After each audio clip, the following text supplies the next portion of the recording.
Hi everyone, this is Neha. So today again I have Vijay and Raghu along with me. So in this video we are going to see these 5 important asanas which can help you to fix your hypothyroidism. So let us see how to practice and what are these asanas. So these 5 postures are going to be very helpful to reduce your thyroid, especially hypothyroidism. Make sure that you add lot of warm up before you do that, because right now we're demonstrating these 5 asanas straight away. You can add 5 to 10 Surya Namaskaras and loosening of your entire body. So let's see how to practice these 5 asanas properly and what are the benefits, how it's going to be helpful to reduce thyroid. So let's start. First one is very basic and very simple, which is Bhujangasana. So for that, lie down on the stomach.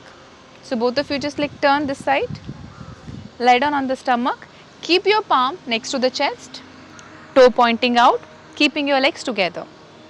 So now as you inhale, you're going to lift your chest all the way up and come up. Here the important aspect is to lift your chin up, which gives a very good stretch to the neck, which will actually give you a massage to your thyroid glands and push a lot of blood flow. So stay here for few breaths and then slowly come down. The next one is Dhanurasana. From here you can continue Dhanurasana. You're going to bend your both the knee and you're going to hold your ankle from behind. Okay, till then your chest, your chin, your entire body is on the floor. As you inhale, you're going to lift your chest up and then you're going to lift your thighs up. The most common mistake done here, bending your elbows, which you should not do it. Keep your elbows straight and try to lift your thighs how much ever you can. You stay here for few breaths. Again, give a stretch to the neck, which helps to increase the blood flow in your thyroid glands. After which, slowly drop your chest down and release your leg. Come to a quick child posture, because after doing a extreme back stretch, you need to do a child posture at least for like 30 seconds to relax your spine. Now moving forward, turn around, lie down on your back.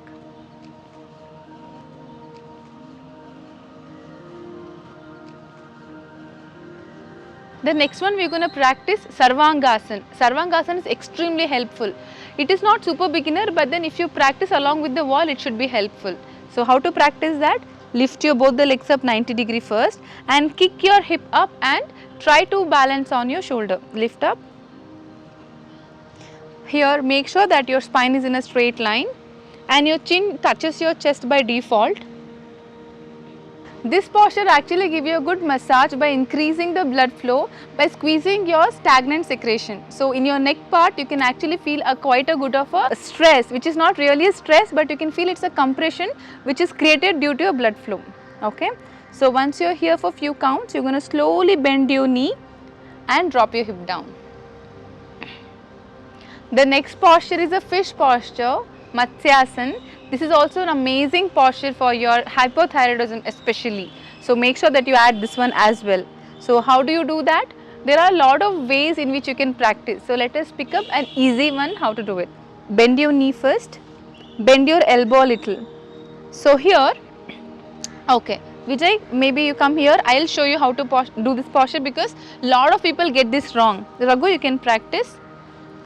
So here, keep your knees bent, keep your both the elbows next to you, okay, and then come on your elbow, okay. So do not lift your hip, you lift your upper back. Now from here, hold your hip for the balance, open up your chest, try to keep your crown, middle part of the head on the floor. Look back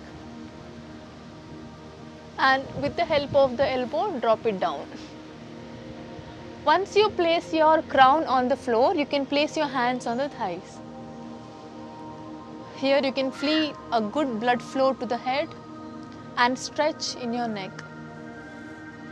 And when you want to come back, you're going to slowly hold your hip, drop your hands down and release your neck and relax. So that was a 4th asana, and the last one is a bridge posture. It's a very simple and anybody can practice that mostly. Bend your knee and all you have to do is you have to inhale, and while you exhale you're going to lift your hip all the way up. Push your hip up and Once you lift your hip up, your chin will come down to the chest by default. Interlock your both the fingers below the hip. Try to stretch your elbows out. Okay. So here, see that push your stomach out as much as you can. If your spine is super stiff, then it's okay. Do how much ever you can. Stay here for a few breaths and then slowly release your both the hands and drop your hip down. And stretch your legs. Alright, now you both can turn to the right side and sit down in Vajrasana. As we have seen these 5 postures how to do, I have actually worked on each video and have explained in much deeper. So you can go to the playlist, you can find so many asanas where I have explained Dhanurasana, shoulder stand, bridge posture, each of them in very much detail. You can learn from them. The most common thing in all these asanas are, it helps a blood flow in your thyroid glands and helps in a better function of it.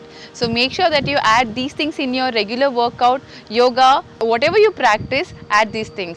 And again I'll see you with new video. Till then keep practicing and stay healthy. Thank you.